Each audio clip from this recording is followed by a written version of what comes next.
环球大战线深入世界最前线，全球各地观众朋友，大家好，我是叶思敏，我们欢迎前立委蔡正元蔡委员。思敏好，大家好。国际情势专家赖岳谦老师。主持人好，观众朋友大家好。好，还有陆军退役少将厉正杰将军。思敏好，各位观众大家好。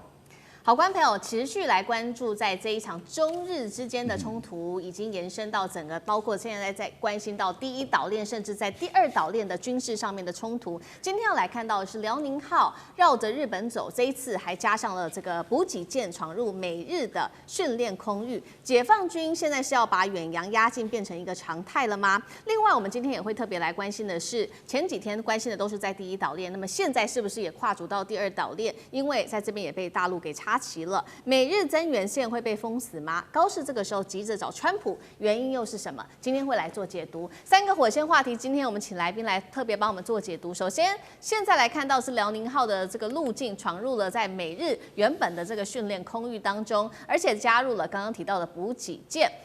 解放军是在测试远洋要把它常态化吗？到底会在这边走多久呢？是要打破日本的整个防线节奏吗？美日台海这个增援的这个援助线会不会遭到封锁呢？第二件事情来看到是在第二岛链，现在又发生什么事情了？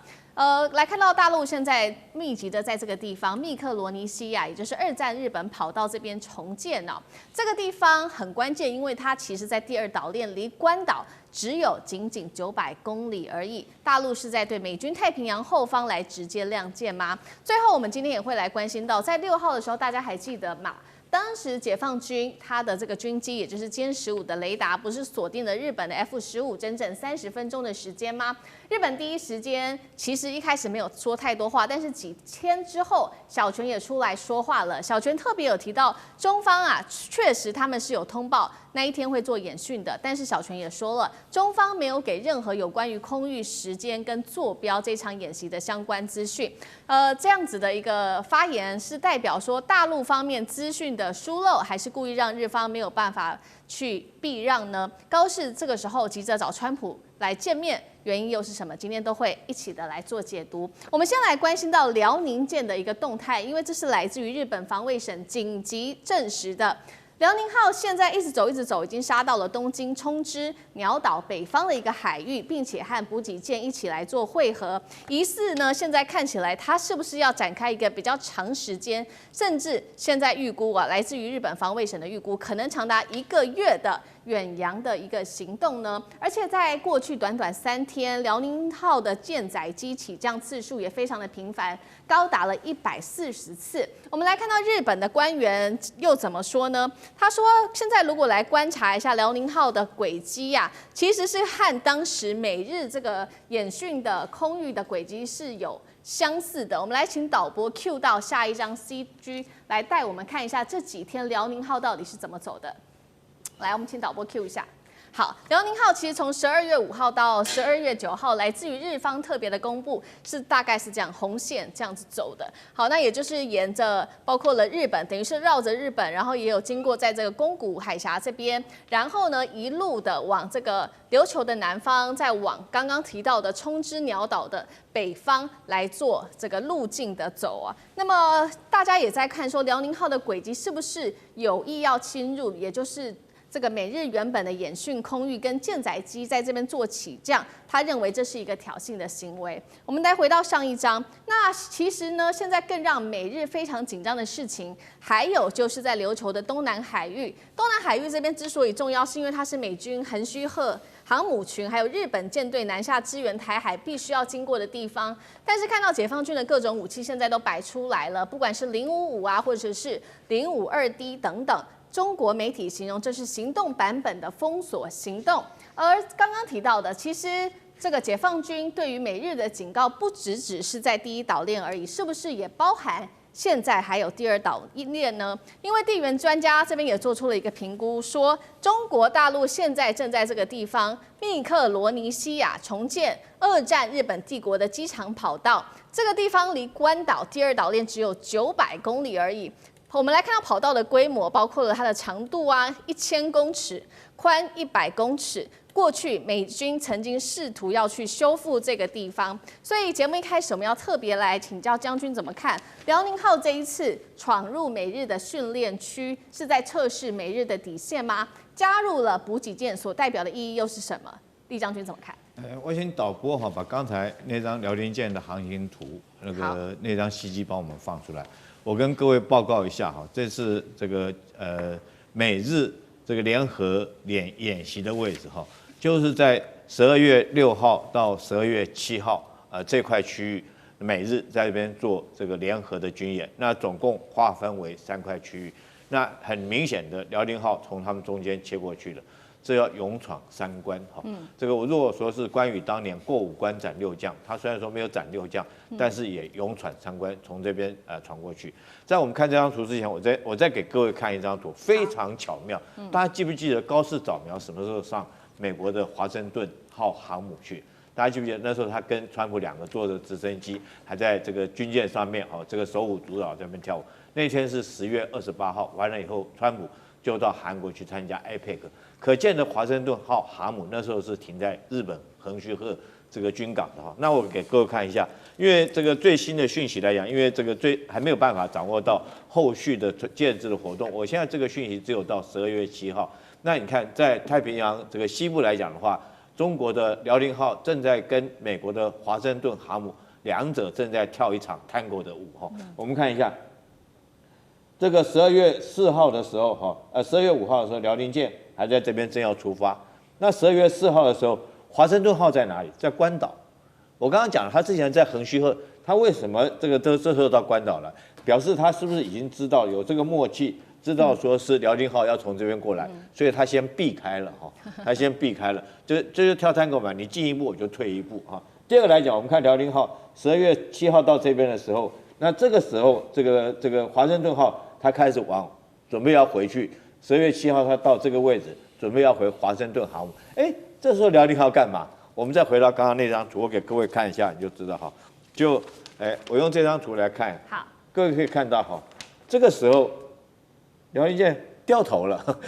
他不再往北了，他回头，就可见得说是他要过来的时候，这个华盛顿号让开，华盛顿号要回去的时候，他往南走双方都避开。那双方来讲是巧合，还是双方有事先沟通过，这避免王见王很尴尬所以我们知道如果从以上这种动作。很明显的高市早苗被川普卖掉了他根本就不晓得，其实中美之间是不是有这种默契。那唯一一个没有参与其中的那个人叫高市早苗，但是现在来讲，原来辽宁舰过来的时候，在这个地方它是没有带补给舰的，它只有带这个护卫的055大驱跟054护卫舰。那我们原来以为它是会从大隅海峡那边绕一圈就回去了，因为如果你没有补给舰，你在海面上面航行时间是不能够长久的。但是这个属于一种战术性威吓的行动。可是当补给舰到了以后，就从战术提升到战略层级，因为它会在这个地方停留时间会很久那会多久？我们现在原则上，如果是一艘的话，那可能是1个月的时间。那它有可能换了，我第2艘的补给舰再来，那这个时间很长。那第3个，为什么要停在这个地方停那么久？很明显的，因为高市早苗讲的那句话，就是如果说台湾有事，就会启动日本的存亡危机事态，那他就会做什么？可以行使集体防卫权。什么叫集体行使集体防卫权？顾名思义，就是联合美国、日本还有台湾来共同跟解放军来这个对战所以叫做集体行使防卫权。那日本来讲，如果说要介入台湾军事行动要介入台湾的话，很明显，他一定不管是美军从横须贺军港要下来，或者是日本的军舰从这个东京湾各个军港会往南行驶。那各位可以看到如果这时候我们看一下，如果这个时候它停在这个地方，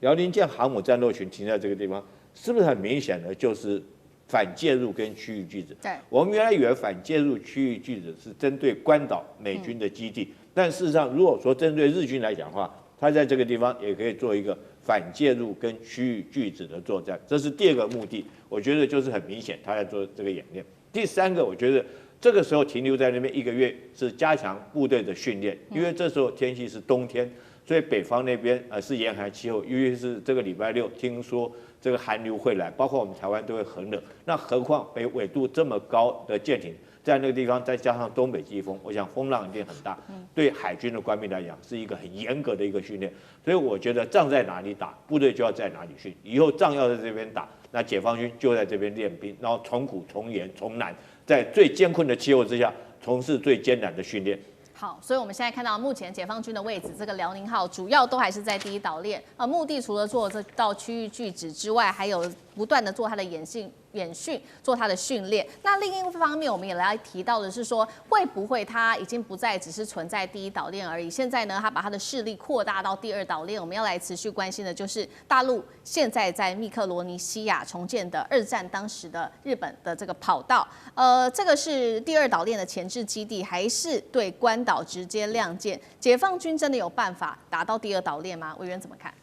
这个所谓的地缘政治专家发这条消息啊，真是白目到家了。那是很单纯的中国的民间企业去承包这个机场的修复工程而已。为什么我很确定这样说呢？第一个，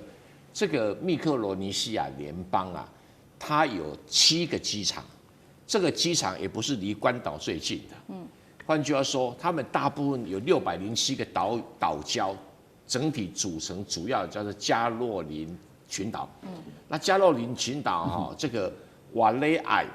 它是 atoll， 是一个环礁，它不是一整块的，它刚好是在最靠近这个西边的，而它北面呢还有2、3个机场离关岛更近。所以我不知道他在讲什么。那第一个，它有7个机场，它不是唯一的机场。第二个，更重要一点密克罗尼西亚。它本来是美国托管的土地，然后在1979年经过公民投票独立，1986年跟美国签了一个叫做自由联系条约。什么叫做自由联系条约？表面上叫自由，但是联系的意思就是我是美国的附属国。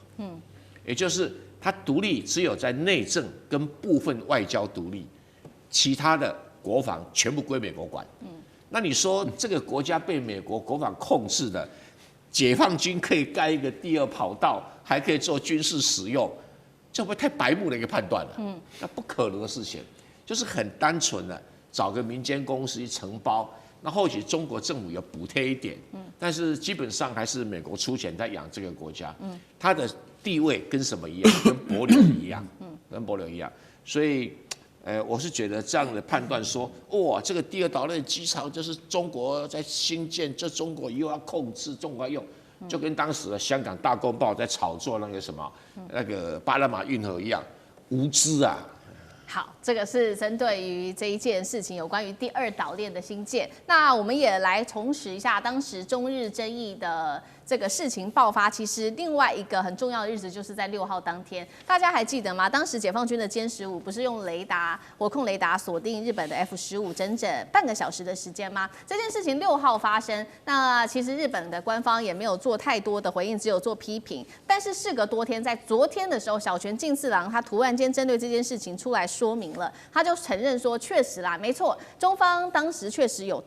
事前通知日方说他们要进行飞训，但是小泉进次郎也批他说自卫队还是没有收到任何中方有关于他们演训的空域时间跟具体的坐标的资讯。好，另外官房长就态度更强硬了，他说。不管怎么样啦，大陆就算有没有通知你侵犯领空，我们还是要做反制。那另外一方面，确实现在高市早苗面临非常大的政治压力，他也在10日公开喊话，尽快要和川普见面举行领袖会谈，被视为是不断的向美国喊话，要来对中国大陆施压吗？赖老师怎么看？这些论坛、这些论点都是军国主义者的论调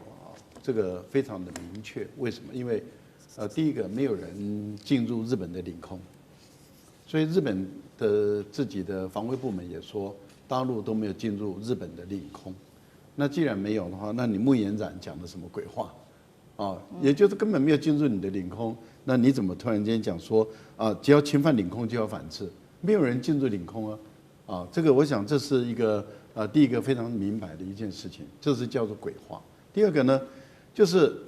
小泉一开始的时候就讲谎话，中国大陆明明有通知，他故意说没有通知，所以他说谎。而且故意在半夜2点的时候，那么告诉国际说他那个中国大陆侵犯我们，那他是公然说谎。第二个呢，根本没有用火控雷达，他讲成用火控雷达，好多人还引用日本的说法，而不用中国大陆说法。中国大陆说我是用雷达照射啊，那日本就说是火控雷达，那很多人就相信日本人。那军国主义者一直在说谎，还有人会相信他们，然后用火控雷达，这个简直是一个人类间最大的笑话。好，现在小泉自己也知道，大陆一个证据一个政治摆给你看的时候，那难看啊，因为你用火控雷达上面都有记录嘛，那不是火控雷达嘛，所以他自己就悄悄的又改变成为叫做雷达照射啊，这个就是日本军国主义者他们一贯的伎俩。好，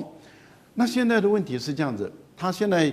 2次说谎都被打脸了，那怎么办？就只好硬凹，说你没有告诉我具体的坐标。我想请问一下，航母是移动性的，你刚刚看到一个航机图，你已经告诉我们了，它从12月6号以后到7号的时候走了600公里。12月6号到7号走了600公里，都在移动的时候，我还告诉你我的航向啊！这全世界哪有这种事情？我还告诉你我的航向，这个简直是人类间更大的笑话。所以这个人讲的都是没有知识，连常识都不如的一个笑话。这我觉得这是另外一个部分。第三个，11月7号，当你高市早苗开始在挑衅中国大陆的时候，中国大陆3艘战舰都已经穿越你大隅海峡到你的青津海峡了。这个等于是2国之间的军事的紧张关系已经拉高了，拉高了，你就自己知道说，如果你要再去惹的话，那情况就会恶化。小泉接着跑去与那国岛说：“我撞了034哦，我要打你哦。”那中国大陆无人机就飞过来了嘛。好，那在这样的一个情形下，双方的关系紧张的关系越来越拉高了。现在航母穿越了宫古海峡，在国际公海这个海域进行这个起降的演训，已经通报你了。说我现在开始进行起降演训了。那理论上讲，一般来讲，一个正常的一个国家，它基本的做法就是说保持一个距离，保持一个距离，而且呢，通常都是水面的舰队跟在一个安全的一个距离。过去的标准做法都是如此。结果你多次的派你的战斗机，尤其是 F-15的战机，你飞到这个里面来，被照那是刚刚好而已，把你赶走只是刚刚好而已。被赶了以后被照了，那技不如人嘛。大陆解放军的战机就是比你好嘛，然后被人的装备就是比你好，你被打败了还哭哭啼啼，然后连续说谎，这个简直是人类间最可笑的事。我是看到那个军国主义者，我就觉得这种嘴脸真的是对我们来讲太熟悉了。我从小我父亲就告诉我，他们都是抗战过来的，他们就说日本人就是满口谎话，这些军国主义者就是满口谎话。好，谢谢赖老师。那我们休息一下，马上回来。地缘政治、美中之争、战略价值、强权崛起、小国生存，现在与未来洞悉事件走向，掌握世界脉动，全球观点尽在环球大战线。好，接下来我们要来特别关注到这个有关于台海的兵推哦。先来关注到大陆的600枚极音速飞弹，再加3000枚导弹，如果出鞘的话，美国现在也自曝哦，这个是五角大厦说的，兵推是全败，甚至他们很重要的福特号航母会沉没。真的是这样吗？今天我们会一起的来做关注3个火线话题。今天请来宾帮我们做解答。兵推刚刚特别提到的五角大厦是它的最高机密曝光了，说美军在台海的每一场战争都会败掉。如果大陆寄出的这个600枚这种极音速超强武器在太平洋的话，那么福特号会败掉，那么也会成为海上的棺材。他是特别这样讲。CSIS 还说呢，在过去的一个兵推说中国只会赢2次，看起来中国是会大输的。可是这一回我们刚刚提到的五角大厦却说美军会全输。台海兵推为什么这2次可以差这么的大？真的关键是出在大陆有极音速武器吗？再来，今天也会来特别的关注到中俄的战略轰炸机压制到日本的门口了。隔天海警机炮舰又直接闯入到钓鱼岛，大陆是否重启在这边常态化、领海化跟实控化的一共3个阶段呢？呢？好，今天都会一起请来宾帮我们做解答。这个是美军自己亲口证实、亲口说的，是不是他们的军事噩梦呢？来自于《纽约时报》率先披露的是美国战争部最高的机密兵推。我们赶快来看到他怎么说。结果显示，美军在每一次的台海兵推中都会全败，而且是无一幸免，而且是被解放军他说是会被彻底的击穿，毫无招架能力。这边兵推也特别兵推了3种方式，包括第一个，如果解放军寄出的是这个极音速的飞弹，最快可以达到5马赫，那么美军的防御系统会难以拦截，福特号航母就会被直接击沉。第二种兵推是出动900枚的，不管是短程还有这个中程1300枚加中长程的飞弹，总共就是2700枚。只要做饱和攻击的话，第一岛链跟第二岛链也都不保。最后还说了，美军的战机、补给船甚至未靠近台湾的时候就会被全灭，解放军的沿海武力是足以让整个太平洋舰队全军覆没的。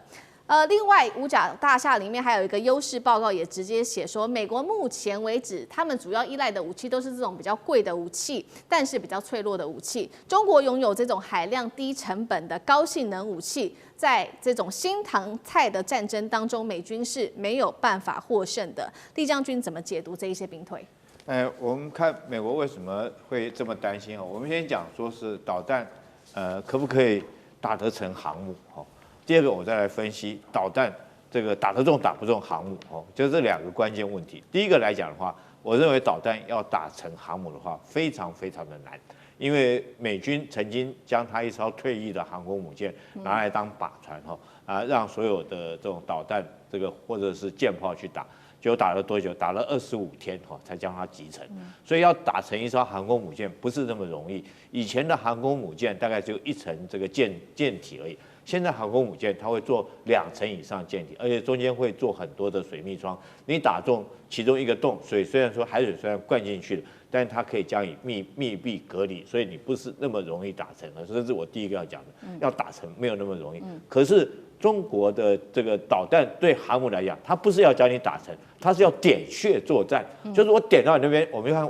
武功这个打架这个有时候点穴一点到以后你就动不了了。我觉得解放军的导弹对美国的航母就像是点穴作战，它因为它从高空往下打，所以第一个这个飞行甲板那边的钢板是比较薄的，不像2旋的舰体是比较厚的，它比较薄，有可能打穿。第二个来讲，中国的导弹都是超高音速导弹，那速度动辄都10马赫以上，所以不要说爆炸了，光那个动能来讲，就可能将你的甲板击穿。那试问一下，如果说一个飞行甲板被击穿的话，或者是你的指挥这个舰桥被打到的话，那是不是整条航空母舰就已经完全瘫痪在那里？就算你没有打成，也失去了作战能力。这是美军发现的一个很大问题。因为中国来讲，我们看到所有基因数，包括东风21、东风26、东风27，这都是弹道型的导弹虽然说它也有巡弋型的平飞式的，但是它美军航空母舰最怕的是由上往下打的贯穿式的弹道式导弹。那第二个来讲，我们来讲说解放军的导弹打得中打不中这个美国的航母这也是大家必须要关心。你要真的能够打中，你才能够讲话嘛。你如果只是说嘴巴讲，大家都不相信。老共打给美军看过第一次是在2020年，我日期都讲出来，11月14号那天，解放军发射了2枚导弹，一枚叫做东风21，东风21从哪里发射？从这个浙江发射，另外一枚从青海发射。那青海发射的是东风26这分别从2个不同地方，一个是比较远，一个比较近，但是两枚导弹同时命中在西沙的那艘移动中的靶船，证明他真的打得中那你看看这种不同时间、不同地点，但同一个时间弹着的，在我们陆军叫 TOT 射击那你就很难防卫了，因为你不晓得这个导弹你要防哪边，东边也有，西边也有，很难防守所以说证明解放军证明他的导弹确实可以击中移动中的靶船，一次不够，再打第二次。第二次在哪一年呢？在2023年8月5号那天我想我日期都讲出来了。8月5号，他发射的什么？是第3款的弹道飞弹，叫东风27从他这次发射，他没有讲什么地点，但他原则上是说中国的大西部地区。那我们想到大西部大概不外是青海或者甘肃这个地方，总共飞行了上千公里。那也是打中南海中的一艘移动中的靶船。哇，这3次都命中了。我想说美军看在眼里，因为第3次来讲的话，这3次美军都有抵近侦察，他们不是经常会派 P8反潜机来实施抵近侦察吗？就他还真的被打中了，所以美军紧张的不得了。那现在来讲的话，如果说解放军现在来讲，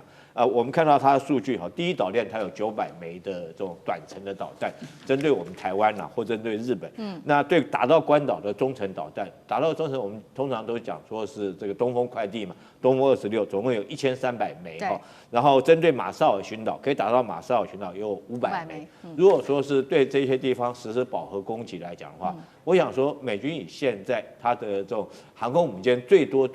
能够到这边了不起就3艘嘛。尤其是现在，如果说尼米兹号又退役来讲的话，它目前在这个大西洋第7舰队有2艘航空母舰，一艘我们刚刚讲的华盛顿号，另外还有一艘这个赶过来递补尼米兹的叫林肯号。林肯号现在停在他们的檀香山那个位置。那目前来讲，只有2艘航空母舰的状况之下，我觉得对他们来讲兵力是严重不足。最后我要强调一点，我们经常来讲不对称作战，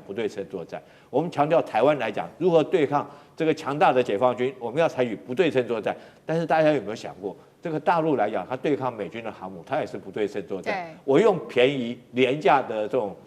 导弹，我就可以应付你高价的航空母舰，130亿一艘的航空母舰，我就用导弹就可以将你点穴作战，点到那边让你动不了。那尤其是说对美国事后国内的那种舆情的影响会更严重，所以说美国才会这么紧张。好，确实，现在将军帮我们特别分析到了这个中国大陆导弹这种超高音速导弹的战力是可以如何去瘫痪美国的航母。那确实，这个也是五角大厦目前为止他们最担心的，他们才会认为说2025这一次的拼推，五角大厦才会说。美国他认为是会全输的，但是其实这个态度跟2年前做比较，其实已经是大转变了。大家知道，在2年前2023的时候 ，CSIS 其实是有做一个兵推的，那个兵推就跟这个是完全不一样。他们是认为说大陆会输惨哦。他们说，中国只要在美国不介入或者是日本中立之下，才有可能胜利。而24场他们做的兵推当中，只有中国大陆只会赢2场而已。到底哪一个可信度比较高呢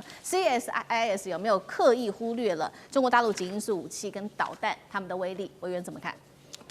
？2个都对啦。哦，因为它兵推的所用的参数不一样。这个。CSIS 啊，24次的兵推啊，它基本上是不断的调整变参数。这个李将军他们在做兵推，会一下子调整这个，一下调整那个。比如说，解放军用了什么武器啊，用的数量，那这个我军用了什么武器，用的数量去做调整。然后他们24次里面，不管怎么调整，只赢2次，而且这2次啊，都靠的是美军的潜水艇。其他全部被打挂了，美军的水面船全被打挂了，所以这海战对他不可行啊。那潜水艇他们只想到说，那我在台湾海峡不得已的要使用战术核子武器，那因为在台湾海峡使用战术核子武器不会伤及一般老百姓，可是可以毁灭掉解放军的登陆船队。他的算盘是这样子，可是他不是每一次都赢连使用核子武器都输，才这么输，所以你要知道说。他最后算一算，只有2次惨胜，那场要不要打？不要。对啊，这答案就很清楚了。那这个美国国防部呢是说，他们自己测试的是全输，是没有错了哈。因为刚才我们谈了很多的大陆的航空母舰，其实客观的讲，大陆航空母舰的舰队的数目跟质量跟成熟度还不够。如果是航空母舰对航空母舰，大陆赢的几率是不高，所有的兵推都是如此。但是就像刚才李将军讲。大陆啊，离那个东南沿海并不远啦。它后面有2款高超音速导弹，鹰击系列跟东风系列。我老天爷啊！这个数量有多少有多少啊？第一个，因为它载台是什么？轰6K，它载台是什么？是055、动555啊。那它载台陆基啊都有，所以我搞不清楚说你怎么去应付它。你一个舰队能够载的导弹不多啊。那问题是，他在陆地上的导弹哦，你要多少有多少，你又打不到他，这是美军根本没办法赢的最大的原因。你任何船团来，什么基地在东南沿海，没有一个不会被摧毁的。它进来都会被摧毁，我打这场战争干什么？这主要的所谓的优势简报里面讲的是这个内容了哈。那我们只能很客观的讲，美国如果只想到这一点的话，他绝对不会参战。为什么？他打赢他没有什么好处啊，他输了一大堆，损失了一大堆舰队。就像赫格塞斯讲啊，他们真的有兵推过啊，我来10艘，大陆的这个导弹15枚就把我通通给摧毁了。那李将军讲对，因为大陆的东风导弹它其实不是巡弋导弹，说水平发射的，它都是滑翔式的。滑翔式你不能说它是弹道导弹，也不能说它巡弋导弹。它弹道导弹打上去，包括鹰击也是一样，打上去下来滑行的时候是变轨的，所以也不是完全根据弹道，那也不是巡航了，那垂直蹦就下来了。因为巡航的通常是到了以后才飞上去再打，那力道不够，因为你飞上去不会太高打下来。可是如果直接从外太空下来，那个重力加速度那就不得了了，可能直接把航空母舰从中间就穿个洞到海底里面去了。是，这最大的麻烦在这里啊。是，那也不能拦截呢？他们想一想没办法拦截，因为终端速度通常都超过15马赫以上，所以就算了啊。所以我们只能跟劝美国最好就找个和平方案看28点也好，24点、22点比较实际啦因为你美国跟中国谈判的基本上还是在市场实力，因为你美国加欧洲加日本加韩国加所有你英国你的影响势力范围里面，现在还占全世界的 GDP 超过一半呢。那你有这个市场，中国大陆要跟你对垒的时候，他看在这个市场上，他也想一想，我打这场战争好像也没什么好处啊，所以两方面都觉得打这场战争没好处就弄个28点和平方案嘛。对或者22点也可以嘛，这是最可行的方案最可行的方案。是，确实美国的部分有美国自己的盟友，那中国大陆的部分其实也确实有中国大陆自己的盟友，都是让美国非常担心的。尤其这盟友在军事上面实力又很强。我们要来看到的是中俄，他们现在这个也是最近的消息，这几天他们在东海太平洋进行了第10次的联合空中战略巡航，而且把这个轰炸机是直接开到日本的家门口。日本当然喊了这是国安威胁，但是北京还是强调是依法展示维护和平的能力。隔天我们看到的是大陆的4艘搭载机炮的船舰直接开到钓鱼岛的领海，当然日方就出来抗议了。中国大陆是要宣布钓鱼岛接下来会实施的是常态化、领海化、实控化吗？会从巡航转变成全面控制吗？赖老师有怎么解读？大陆不会登岛控制钓鱼岛，但是事实上钓鱼岛已经是领海的实控化的一个掌控了，这个一点争议都没有了。也就是说，钓鱼岛的海警船全年无休有的时候是在这个毗邻区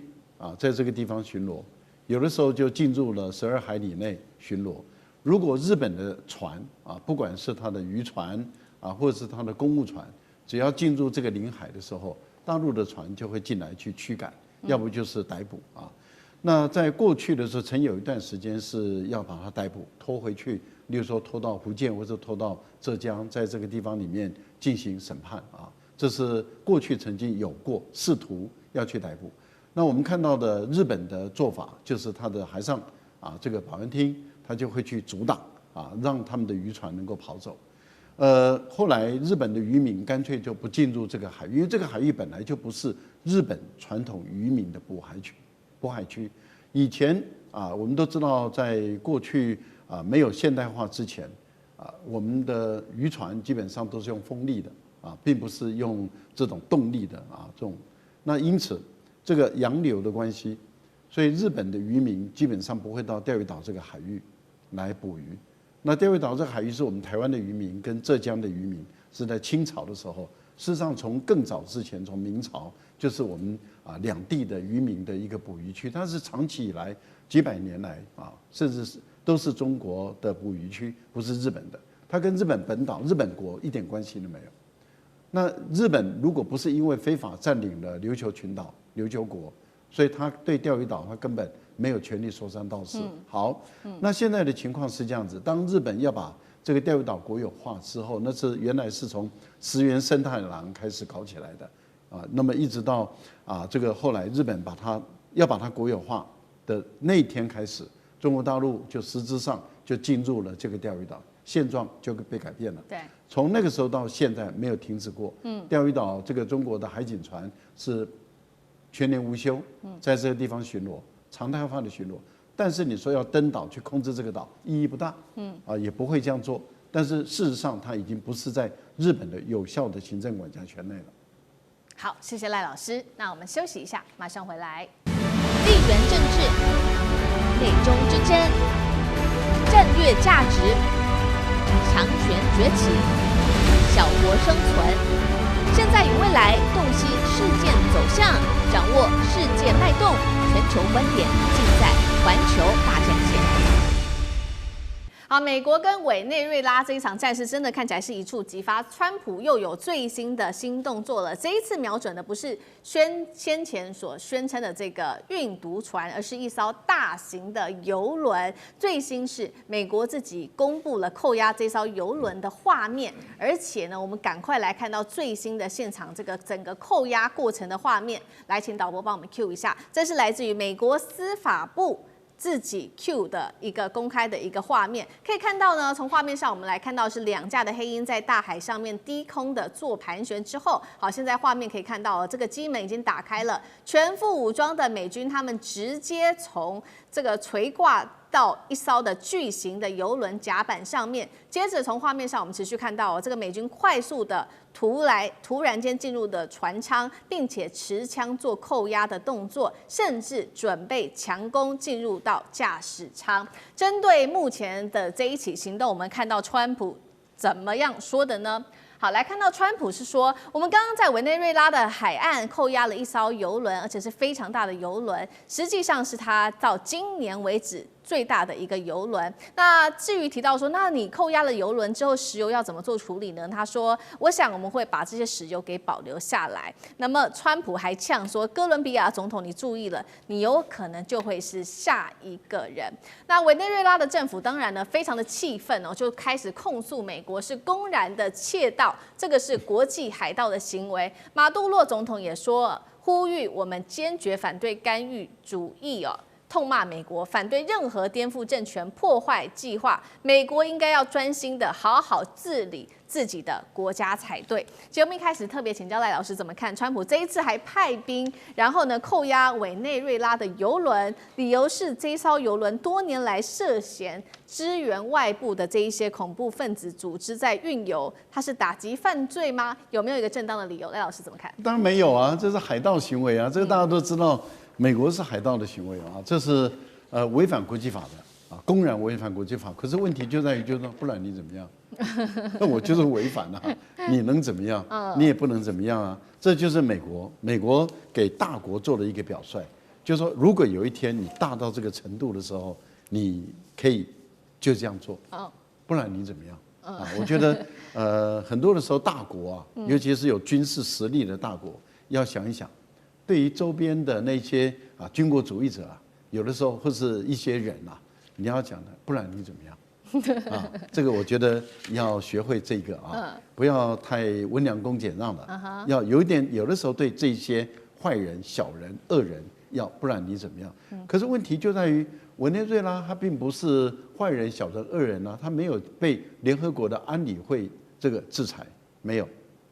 所以美国没有权利去扣押或者是片面制裁委内瑞拉，安理会没有同意哦，安理会都没有批准过，所以美国这样的一个做法是违反安理会，也违反国际法的，这样的一个海盗的行为。好，那当然目的在哪里？目的就是切断委内瑞拉的经济命脉嘛，因为它会让各个国家的油轮不敢去帮委内瑞拉载油嘛。那委内瑞拉最大的就是油的资源。那油卖不出去怎么办？现在只剩2个国家可以突破美国的这个做法，一个就是中国大陆的油轮，一个就是俄罗斯的油轮。美国就不敢去抢插中国大陆旗帜的油轮，或者插俄国的油轮。但问题就在于中俄这2个大国目前看起来似乎没有很强烈的意愿要介入美国跟委内瑞拉之间的矛盾。好，我们现在看到是这个最新的动作，也就是美国介入在委内瑞拉的这一艘游轮，被形容是这个海盗的动作。那另外一方面，其实呢，在空中又有什么样的动作？我们看到是美军还派出了2架他们的 FA-18超级大黄蜂，直接在委内瑞拉的上空盘旋哦，这时间长达了40分钟。美军强调说，我们没有进入到委国的领空，是在国际的空域。不过今天早上有一个最新消息是委内瑞拉的这个，为什么说美国要在上面做盘旋40分钟？原因这边有提到说，报道写说，委内瑞拉的反对派领袖这位是诺贝尔和平奖得主马查多，他又因为指控舞弊遭到通缉，藏匿了1年多的时间之后，他为了要出席领这个诺贝尔和平奖的颁奖典礼出席这个在挪威的典礼，所以呢，他带着假发乔装要做逃亡，闯过了大概10个军检站，搭渔船要横越加勒比海，所以呢，他就跟这个川普做透露了。那川普政府知情之后，才会派了 F-18在跨海附近盘旋了大约达到40分钟的时间。不管这一件事情是不是真的，但是委内瑞拉看在眼里，很不是滋味，他就觉得你美国是在挑衅，尤其委内瑞拉湾的3面都是美国的领土，而且川普之前不是集结了大量的兵力，1.5万名的美军、福特号航母、F-35等等，是真的要开战了吗？还是有其他目的？李将军怎么看？委内瑞拉湾我把它比作渤海湾，可能我们这个华人来讲就比较能够理解那渤海来讲，领海是12海里之内叫领海。可是你想想，如果说渤海里面的领海来讲的话，大概就是周边薄薄的那一层属于领海，可是中间那一大块还是属于公海。可是问题是说，美国军舰或日本的飞机敢轻易闯进渤海嘛？那当然，中国将这个地方整个渤海湾视为它内海，因为外面有辽东半岛跟山东半岛包围在里面嘛。讲一讲公海，可是在实质上面就等于是中国领海。委内瑞拉湾也有一点类似这个样子。关于美国川普对委内瑞拉这些动作，我想说，结合我们前2天美国自己所公布的美国国家安全战略来看的话，我简单4句话，因为美国的位置，你要站在美国立场来看。如果站在美国角度，它这边是大西洋，这边是太平洋，北边是跟加拿大邻接，南边接连的是南美洲，所以我觉得它现在国家战略，我用4句话来讲。第一个叫做这个西印，对西边来讲，它对欧洲来讲，他态度要硬因为他讲得很清楚，就是要确保西半球跟美国的安全。对，西硬东软他对中国来讲他要中国自己用实力来对抗西硬东软，然后南边来讲，南边要压住南美洲你不可以南美洲这些国家要恢复门罗主义的主张，不可以让中国或俄罗斯的势力能够伸进来。然后北是什么呢？北边加拿大叫做北嘲笑，他对加拿大讲这种嘲笑，因为我跟你就是无所谓对，所以我觉得美国国家战略，你看就是西硬东软，然后南压北嘲弄嘲弄。那当然，如果说是这次我觉得对委内瑞拉来讲的话，他对整个战略上面来讲是对的。他就国家立场，我一定要压住你南美洲，你不可以让中国或者是俄罗斯的势力进到这边。那很明显，我们现在看到，不管是中国、俄罗斯，除了说是军事之外，尤其是经济方面来讲，慢慢已经进入到不管是巴西啦，或委内瑞拉的石油啦，或者是秘鲁的这种前海港，中国势力已经进来了。所以川普来讲，一定要硬压。可是战略上面你是对的，可是我觉得你战术上面是错的。你哪有说是战术上面在海上晃荡了2个多月，然后一点行动也不敢实际采取？我觉得兵贵速，不贵久，你一定要很快的能够解决这场冲突，解决达到你所要的目的。但是如果说你拖久了，其实我觉得战术上对美国是不利的。好，川普政府针对这个南美洲国家南压所以确实他也已经除了持续的对委内瑞拉施压之外，甚至呢，这是来自于美国媒体的爆料，他们整个川普政府都已经拟定好了，接下来马杜罗下台会有什么样的接管方案。但是呢，被大家解读说，你这个也太2极化了吧？你怎么可以双标呢？因为你同时也特赦了同样也有贩毒的，这个是洪都拉斯前总统叶南德兹啊，难道你为了政治利益都不管了，如此双标吗？外界就认为说，川普啊，你这是上演门罗主义啊。那门罗主义就是如刚刚将军帮我们讲的，他现在更重视的是整个西半球。那么他也说了，他们都是美国的后院，包括了这些南美洲国家不准外国势力插手。我们来看到，针对于刚刚所谓的门罗主义，是不是中南美洲也不想被大国这个宰杀了？墨西哥突然间通过了一个决议，对亚洲1400多项商品课征最高50%的关税，当中提到了大陆车企要面对50%最高的关税。川普的这些手法，针对南美洲国家是复辟门罗主义吗？那这时候我们看到，好像一些南美洲国家开始反抗了，委员怎么看？所谓的门罗主义就是美国的战略扩张，只限制于这个西半球，然后在欧洲它战略收缩，在亚洲它进行战略竞争。这种战略扩张在这个美洲国家是什么意思？就是北从加拿大，南到阿根廷，通通是美国说了算，你们通通是美国的附从国家，哪有什么主权国家平等的？这个原则是1823年美国第5任总统门罗设立下来，就是说不准欧洲其他国家干涉美洲国家的事，美洲国家也不想去干涉欧洲国家的事，就是所谓欧洲战略收缩、美洲战略扩张的这么一个主张。那川普现在正在实行，所以为了要推动这个要求所有的美洲国家，一不准反美，二只能亲美，三不可以跟中国、俄罗斯眉来眼去。在这样一个要求底下，任何有违反他这个要求的这个政治人物，通通要下台。他现在就在进行一种政治清洗工作。第一个对象当然是委内瑞拉马杜罗。你以为你自己有石油，你就可以这个那个？对不起，我直接把你油轮给扣走。所以对于委内瑞拉来讲未来的处境只会越艰难。马杜罗也一定会下台，因为这个两边实力悬殊太大了，这是无可奈何。至于你刚才提到洪都拉斯的总统叶南德兹，叶南德兹曾经在台湾拿到了彩玉大勋章的最高，所以他是证明他是个亲美的那他有没有涉及到贩毒？他涉及到贩毒是在2022年卸任总统，在洪都拉斯，然后被这个引渡到美国去，美国判刑45年。在2024年判刑45年，2025年川普就下令特赦。对，那什么意思？因为他亲美的，只要亲美的，你犯什么罪都没关系，而且你亲美，而且要服从美国叫你跟台湾建交，你就跟台湾建交。所以只要亲美要服从美国，那对不起，你保你平安。所以对于这个委内瑞拉的命运，还有什么哥伦比亚他现在就是我刚才讲了，政治清洗是第一个，委内瑞拉，第二个哥伦比亚跟墨西哥，所以墨西哥吓死了，赶快老大你说什么然后那个巴拿马运河，巴拿马我跟中国一带一路赶快切掉赶快切掉。所以现在你看看巴西总统鲁拉都现在点不敢吭声，就是这个道理，就是这个道理那个阿根廷总统米莱就是我就是川普的支持者我只是从中国要点钱而已那 OK 这 OK 所以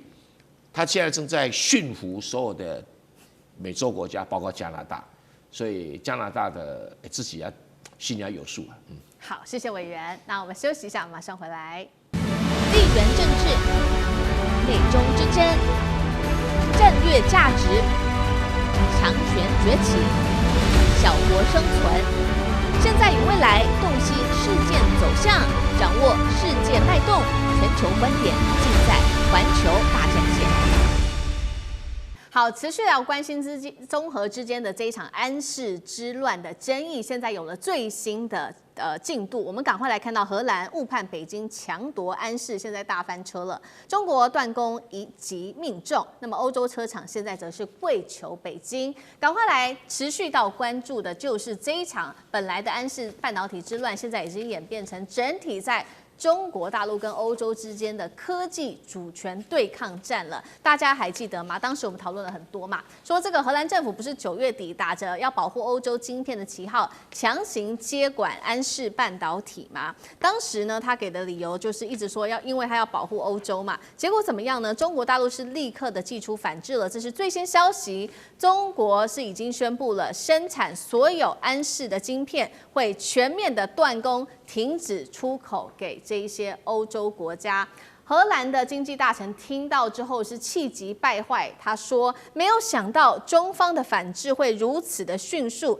导致我们可以说是措手不及啊，并且呢，这个欧洲的议会，荷兰的议会也痛骂中国的动作根本鲁莽草率，而且非常的外行。来看到现在演变的局面，造成了车厂现在非常的忧心，因为现在车厂赶快急着跟大陆来求救，尤其是德国的汽车协会已经公开表示了，他们支持透过双方中荷之间的对话来解决安氏的争端，并且德国政府已经说呢，出面要施压荷兰停止在干预安氏了。文泰科技已经正式启动了法律战，并且邀请临时监管人可以到北京，如果你愿意的话，赶快来做协商。节目一开始请教委员怎么看呢？荷兰的目前他的这些针对中国大陆的批评是怎么样的一个态度？抢中国公司还怪中国反应太快吗？是不是以为抢完之后大陆还会跟他愿意协商？委员怎么看？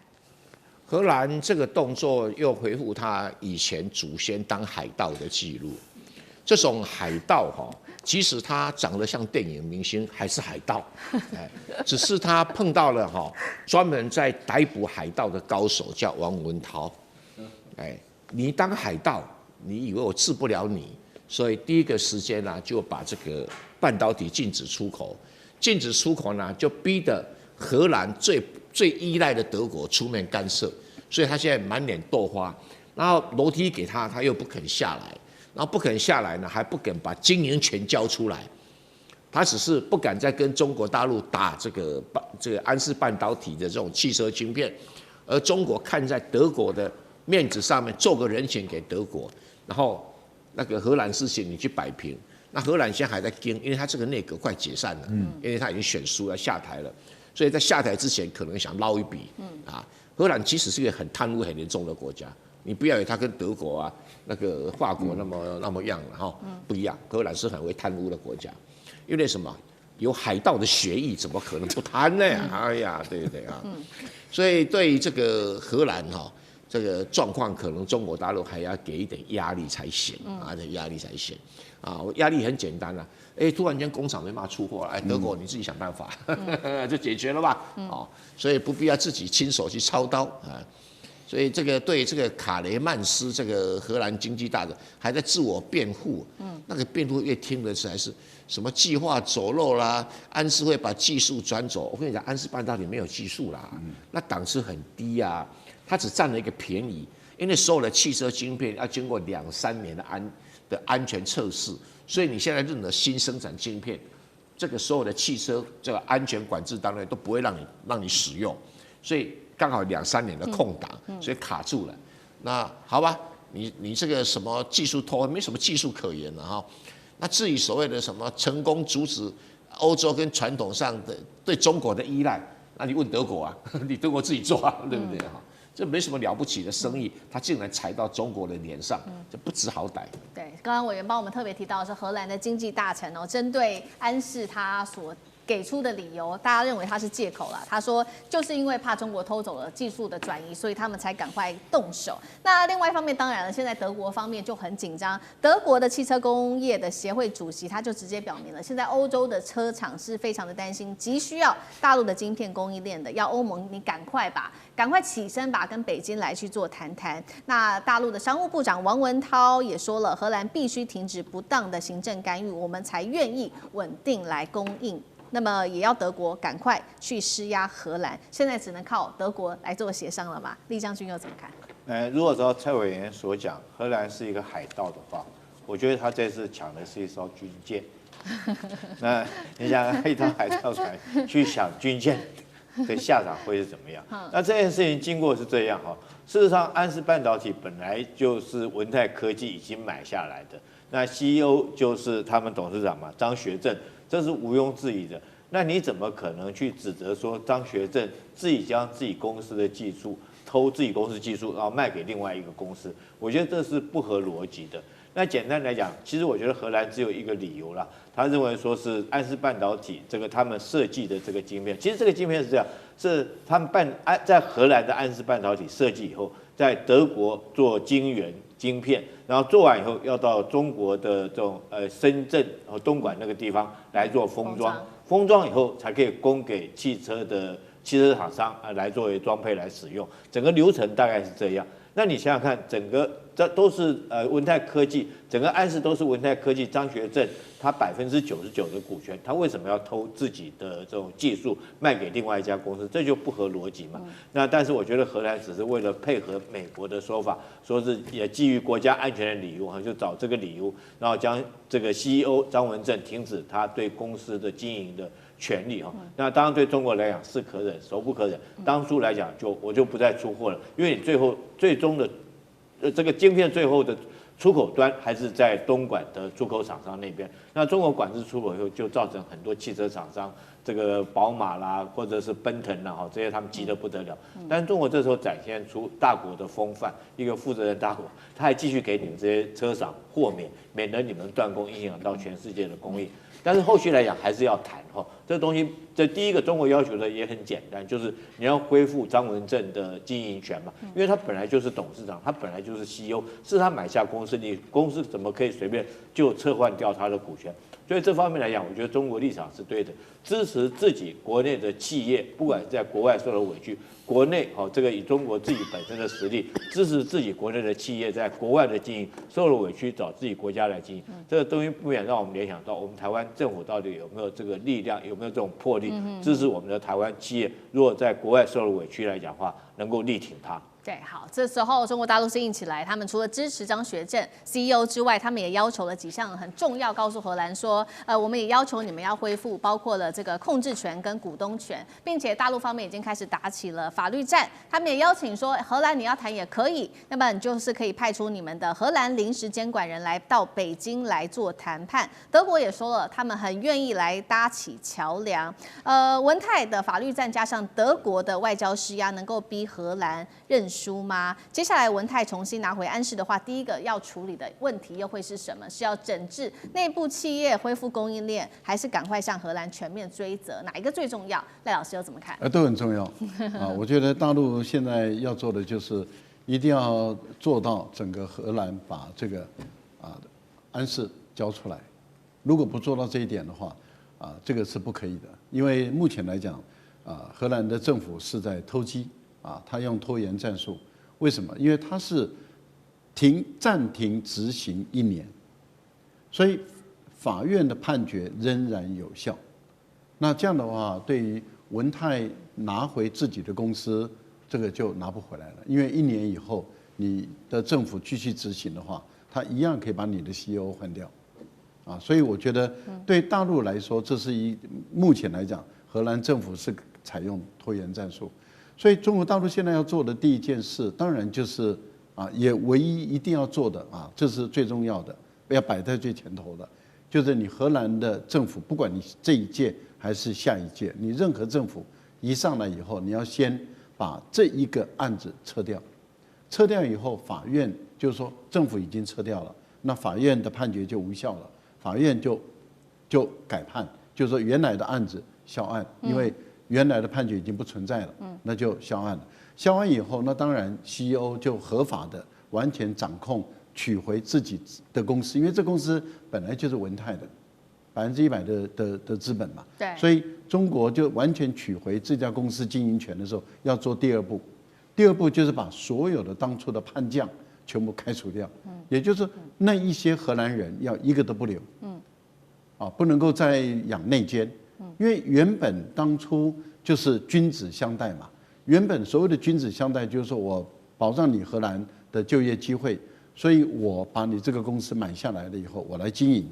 那本来是从亏转盈的这样的一个过程里面，看得很明白，就是尽量留下原来的人不变。那么除了一些科技人员中国来支援以外，还有因为它是主要是以面向中国的市场为主嘛。那所以在整个发展的过程里面，事实上中国的做法是对的，而且也按照承诺保障了你荷兰人的就业机会。结果叛将就来自于这些荷兰人。那在这个情形下的话，时代已经变了，环境也变了，那就让现况就回不去了。是，所以我觉得第二个要做的就是把这些人全部都开除。是，那开除了以后就安排自己的人，就完全接管了。我觉得目前来讲，大陆已经做了一件事，就是说，荷兰的安置不要听从荷兰政府以及荷兰当地方的一个指挥，依照母公司为主，所以他的工程师也基本上很大一部分都调回来了。那这样的话，他在那个地方把它放空，也是一种做法。所以我个人认为，大陆的手段很多了。目前就看你德国的用力用多大。那如果还是用